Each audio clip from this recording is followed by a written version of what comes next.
बहुत बहुत नमस्कार दोस्तों। आपका दोस्त यश सिंह बोल रहा हूँ। मैं आशा करता हूँ आप सभी बहुत अच्छे होंगे। दोस्तों, आज हम सभी भारत के मालिक यानी कि हम सभी भारत के नागरिक मिलकर भारत के 4 विशेष अवसरवादी नेताओं का पर्दाफाश करेंगे और इस वीडियो के अंत में कुछ और अवसरवादी नेताओं का नाम भी उजागर करेंगे जो भारत के आस्तीन के सांप है।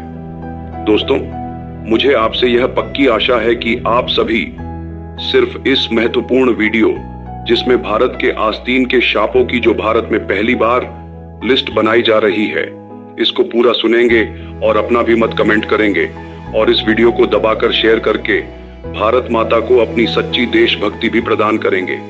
देखिए दोस्तों, हम भारत के नागरिक भारत के कानूनन मालिक हैं और यह हमारे कानूनन हक में है कि हम तार्किक रूप से किसी भी सरकार मंत्रियों का मिलजुल कर खंडन कर सकते हैं। लेकिन आपको पता ही है कि आजकल मेरे जैसे व्यक्तियों जो कि जनता के पैसे पर पलने वाले नौकरों यानी कि सरकारों मंत्रियों का समाज में उनकी करतूतों का पर्दाफाश करता है, तो इन अवसरवादी सरकारों और मंत्रियों को इतनी मिर्ची लगती है कि वो हम जैसों पर अपने गुंडे छोड़ देते हैं या मानहानि का केस कर देते हैं। लेकिन जो भी हो दोस्तों, हम भगत सिंह की औलादें हैं जिनका मुंह मरने के बाद ही बंद हो सकता है, क्योंकि हम तर्कपूर्ण हैं पर गलत नहीं है। दोस्तों, तो आइए शुरू करते हैं उन चारों अवसरवादी नेताओं को बेनकाब करना। एकनाथ शिंदे, अजित पवार, नीतीश कुमार और चंद्रबाबू नायडू, जनता के भरोसे के विश्वासघाती। भारतीय राजनीति के अशांत परिदृश्य में भरोसा एक नाजुक वस्तु है जिसे अक्सर सत्ता, महत्वाकांक्षा या अस्तित्व के लिए बेच दिया जाता है। 2024 के लोकसभा चुनावों में भारतीय जनता पार्टी भाजपा के प्रभुत्व को चुनौती देने के लिए विपक्षी दलों का गठबंधन इंडिया अलायंस उन लोगों के लिए उम्मीद की किरण थी जो एक अजेय सत्ताधारी दल के खिलाफ एकजुट मोर्चे की चाहत रखते हैं। फिर भी इस उम्मीद को 4 प्रमुख क्षेत्रीय नेताओं एकनाथ शिंदे, अजित पवार, नीतीश कुमार और चंद्रबाबू नायडू ने व्यवस्थित रूप से कमजोर कर दिया, जिनके इंडिया अलायंस का समर्थन करने के बजाय भाजपा के नेतृत्व वाले राष्ट्रीय जनतांत्रिक गठबंधन एनडीए के साथ गठबंधन करने के फैसले भारतीय मतदाताओं के साथ विश्वासघात से कम नहीं हैं। उनके कार्यों ने न केवल विपक्ष को खंडित किया है बल्कि उन लाखों लोगों की लोकतांत्रिक आकांक्षाओं को भी खतरे में डाला है जो यथास्थिति का विकल्प चाहते थे। दोस्तों, इस हिट लिस्ट में सबसे पहला नाम आता है एकनाथ शिंदे। महाराष्ट्र को बेचने वाले विद्रोही का शिंदे की राजनीतिक यात्रा सिद्धांत के रूप में अवसरवाद का एक पाठ्य पुस्तक उदाहरण है। एक बार उद्धव ठाकरे के नेतृत्व में शिवसेना के वफादार रहे शिंदे ने 2022 में विद्रोह की साजिश रची, पार्टी को विभाजित किया और महाराष्ट्र में महाविकास अघाड़ी MVA सरकार को गिरा दिया। उनका औचित्य शिवसेना की सच्ची विचारधारा को बनाए रखना खोखला साबित हुआ जब उन्होंने भाजपा के साथ गठबंधन किया, एक ऐसी पार्टी जिसका वे ऐतिहासिक रूप से विरोध करते रहे थे। मार्च 2025 तक भाजपा के नेतृत्व वाले महायुति गठबंधन में महाराष्ट्र के उप मुख्यमंत्री के रूप में शिंदे की भूमिका ने क्षेत्रीय चैंपियन से एनडीए मशीन में एक दांत के रूप में उनके बदलाव को मजबूत किया। नाना पटोले जैसे कांग्रेस नेताओं द्वारा उन्हें बारी बारी से मुख्यमंत्री पद देने की पेशकश के बावजूद इंडिया अलायंस का समर्थन करने से इनकार करना एक कठोर सच्चाई को उजागर करता है।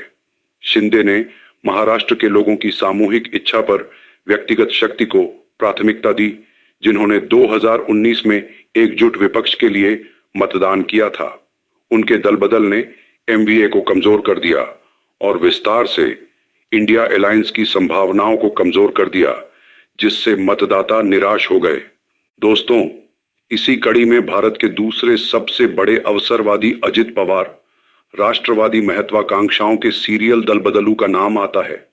अजित पवार का राजनीतिक करियर उतार चढ़ाव की एक गाथा है जो सबसे अनुभवी जिम्नास्ट को भी ईर्ष्यालु बना देगी। राष्ट्रवादी कांग्रेस पार्टी NCP के संस्थापक शरद पवार के भतीजे अजीत का नवीनतम विश्वासघात 2023 में हुआ, जब उन्होंने NCP को तोड़कर महायुति गठबंधन में शामिल हो गए, जिससे शिंदे के साथ उप मुख्यमंत्री का पद हासिल किया। 2019 में भाजपा के साथ उनका पिछला रिश्ता एक गुप्त भोर समारोह में उप मुख्यमंत्री के रूप में शपथ लेना और कुछ दिनों बाद ही पीछे हट जाना उनकी अविश्वसनीयता का पूर्वाभास देता है। 2025 तक अपने चाचा के भारत गठबंधन में नेतृत्व के बावजूद एनडीए खेमे में अजीत की मजबूत पकड़ ने एनसीपी की विपक्षी साख को कमजोर कर दिया है। महाराष्ट्र का नेतृत्व करने का मौका दिए जाने पर भी भारत ब्लॉक को अस्वीकार करना वैचारिक निष्ठा के किसी भी रूप से परे तत्काल सत्ता की लालसा को रेखांकित करता है। महाराष्ट्र के लोग जो कभी एनसीपी को भाजपा के प्रभुत्व के खिलाफ एक ढाल के रूप में देखते थे, अब अजीत के स्वार्थी चालों के कारण एक खंडित विपक्ष का सामना कर रहे हैं। दोस्तों, इसी दल बदलुओं की हिट लिस्ट में तीसरा नाम बिहार के पलटू चचा यानी कि नीतीश कुमार, बिहार के गिरगिट का आता है। बिहार के मुख्यमंत्री नीतीश कुमार ने राजनीतिक अवसरवाद को एक कला के रूप में उभारा है। उनका जनता दल यूनाइटेड भारत गठबंधन का संस्थापक सदस्य था, जिसने बिहार में एक संयुक्त मोर्चे की उम्मीदें जगाईं, जो किसी भी राष्ट्रीय चुनावी रणनीति के लिए महत्वपूर्ण राज्य है।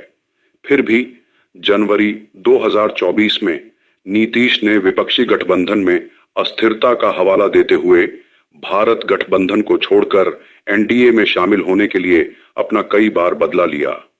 2013 के बाद से यह उनका पांचवां बड़ा गठबंधन था, जिसने बिहार में उनकी सत्ता को बनाए रखा, लेकिन विपक्ष की गति को भारी कीमत चुकानी पड़ी।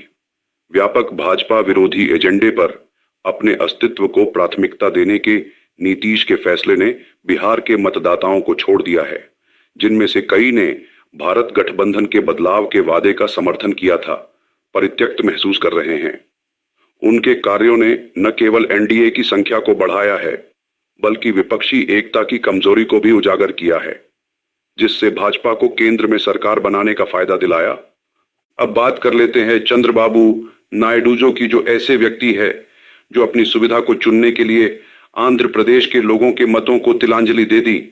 तो दोस्तों, इसी अवसरवादी नेताओं की लिस्ट में टॉप 4 में नाम तेलुगु देशम पार्टी टीडीपी के चतुर नेता चंद्रबाबू नायडू का आता है, जिसने एक बार खुद अपने आप को भाजपा के आलोचक के रूप में स्थापित किया था। 2018 में आंध्र प्रदेश के विशेष दर्जे की मांग को लेकर एनडीए से बाहर हो गए थे। हालांकि 2024 के चुनावों से पहले एनडीए में उनकी वापसी एक खुद के लिए व्यावहारिक लेकिन निंदनीय उलटफेर का संकेत था। नायडू की टीडीपी ने 16 लोकसभा सीटें जीती, जो एक महत्वपूर्ण बढ़त है, जो इंडिया अलायंस की सीटों की संख्या को बढ़ा सकती थी अगर वह इसमें शामिल होना चुनते। इसके बजाय उन्होंने एनडीए को चुना, कैबिनेट बर्थ हासिल की और आंध्र प्रदेश के लिए खरबों रुपयों का केंद्रीय निधियों का वादा एनडीए सरकार से लिया। जबकि नायडू के समर्थकों का तर्क है कि यह उनके राज्य के भाग्य को पुनर्जीवित करने के लिए एक रणनीतिक कदम था, उनके फैसले ने इंडिया अलायंस को कमजोर कर दिया। आंध्र के मतदाता, जो संघीय समानता का वादा करने वाले इंडिया गठबंधन का समर्थन कर सकते थे, इसके बजाय भाजपा के नेतृत्व वाली सरकार से बंधे, जिस पर नायडू ने खुद एक बार क्षेत्रीय हितों की उपेक्षा करने का आरोप लगाया था। उनका चुनाव एक अदूरदर्शी जुआ को दर्शाता है और उन्होंने संकीर्ण राज्य केंद्रित लाभ के लिए व्यापक लोकतांत्रिक लड़ाई को छोड़ दिया। देखिए, इन अवसरवादियों का सामूहिक विश्वासघात और उसका नतीजा भारत पर क्या दुष्प्रभाव डाला, इस पर भी हमें ध्यान रखना चाहिए। शिंदे, पवार, कुमार और नायडू द्वारा भारत गठबंधन के बजाय एनडीए के साथ गठबंधन करने के फैसले में एक बात समान है, सामूहिक जिम्मेदारी पर स्वार्थ हावी होना। साथ में उनकी पार्टियां शिवसेना, शिंदे गुट, एनसीपी, अजीत गुट, जेडीयू और टीडीपी काफी क्षेत्रीय प्रभाव और संसदीय सीटें हैं। अगर वे भारत गठबंधन के पीछे एकजुट होते तो विपक्ष 2024 में भाजपा की 240 सीटों के लिए एक कठिन चुनौती पेश कर सकता था, जिससे सरकार गठन की गतिशीलता में संभावित रूप से बदलाव आ सकता था। इसके बजाय उनके दल बदल ने एनडीए को आरामदायक बहुमत दिया, जिससे भारत ब्लॉक कमजोर होकर 232 सीटों पर आ गया। इसने न केवल नरेंद्र मोदी के तीसरे कार्यकाल को सुनिश्चित किया, बल्कि विपक्ष की सरकार को जवाबदेह ठहराने की क्षमता को भी कम कर दिया। देखिए दोस्तों, भारत के लोग, खास तौर पर महाराष्ट्र, बिहार और आंध्र प्रदेश के लोग, जिन्होंने एक मजबूत विपक्ष पर अपनी उम्मीदें टिका रखी थीं, वे मझधार में फंस गए हैं। इन नेताओं की हरकतें संकेत देती हैं कि व्यक्तिगत महत्वाकांक्षा और राजनीतिक अस्तित्व मतदाताओं की बदलाव की इच्छा से ज्यादा महत्वपूर्ण है। केंद्रीकृत सत्ता के प्रतिकार के रूप में परिकल्पित भारत गठबंधन अब बिखर गया है। इसकी विश्वसनीयता उन्हीं सहयोगियों द्वारा खत्म कर दी गई है जिन्हें एकजुट करने की कोशिश की गई थी। शिंदे की बगावत, पवार का दल बदल, कुमार का उलटफेर और नायडू की व्यावहारिकता ने सामूहिक रूप से उन लाखों लोगों की आकांक्षाओं को खत्म कर दिया है जो एक ऐसी सरकार चाहते थे जो एक अखंड भाजपा आधिपत्य के बजाय भारत के बहुलवादी लोकाचार को प्रतिबिंबित करती हो। दोस्तों, ये अवसरवादी नेता क्या सोचते हैं? क्या भारत, बिहार, महाराष्ट्र, आंध्र की जनता इनसे जवाबदेही की मांग नहीं करेगी? मेरे प्यारे दोस्तों, देखिए और याद रखिए, एकनाथ शिंदे, अजीत पवार, नीतीश कुमार और चंद्रबाबू नायडू द्वारा किया गया विश्वासघात सिर्फ एक राजनीतिक चाल नहीं है, यह एक नैतिक विफलता है जिसका हिसाब मांगा जाना चाहिए। इन नेताओं को अपने मतदाताओं के भरोसे पर अपनी स्थिति मिली है, न कि भाजपा की उदारता पर। भारत गठबंधन के बजाय एनडीए को चुनकर उन्होंने मतदाताओं को एक व्यवहार्य विकल्प देने के लोकतांत्रिक सिद्धांत को त्याग दिया है। विपक्ष का संघर्ष अभी खत्म नहीं हुआ है, लेकिन अब उसे गति और विश्वास हासिल करने के लिए कठिन संघर्ष का सामना करना पड़ रहा है। भारत के लोगों को इन दल बदलुओं को जवाबदेह ठहराना चाहिए, प्रतिशोध के माध्यम से नहीं, बल्कि सुविधावाद पर ईमानदारी की राजनीति की मांग करके। तभी इस विश्वासघात की राख से एक सच्चे प्रतिनिधि सरकार का सपना उभर सकता है। दोस्तों, जैसा कि मैंने वीडियो की शुरुआत में पहले से ही कहा था कि इन दल बदलुओं के छोटे भाइयों का नाम भी हम बता देंगे। इनमें नाम है आरएलडी का जयंत चौधरी, जेडीएस का देवे गौड़ा, कई कांग्रेसी टीएमसी नेता जैसे छगन भुजबल, सिंधिया, हेमंत बिस्वा शर्मा, शुभेंदु अधिकारी, हम पार्टी जितन मांझी, निषाद पार्टी, और भी नाम जो भी आपको याद आए कृपया जोड़ दीजिएगा कमेंट करके, जिससे कि भारत की जनता को ठगने की राजनीति का अंत होगा और ऐसे नेता अपने जीवन में भी भारत की जनता को मजाक समझना भूल जाएंगे। दोस्तों, आपका जुड़े रहने के लिए बहुत बहुत धन्यवाद। कृपया इस वीडियो को दबाकर शेयर करें जिससे आपके दोस्तों को भी इसका लाभ मिले। आपका दोस्त यश सिंह साइनिंग ऑफ। सत्यमेव जयते।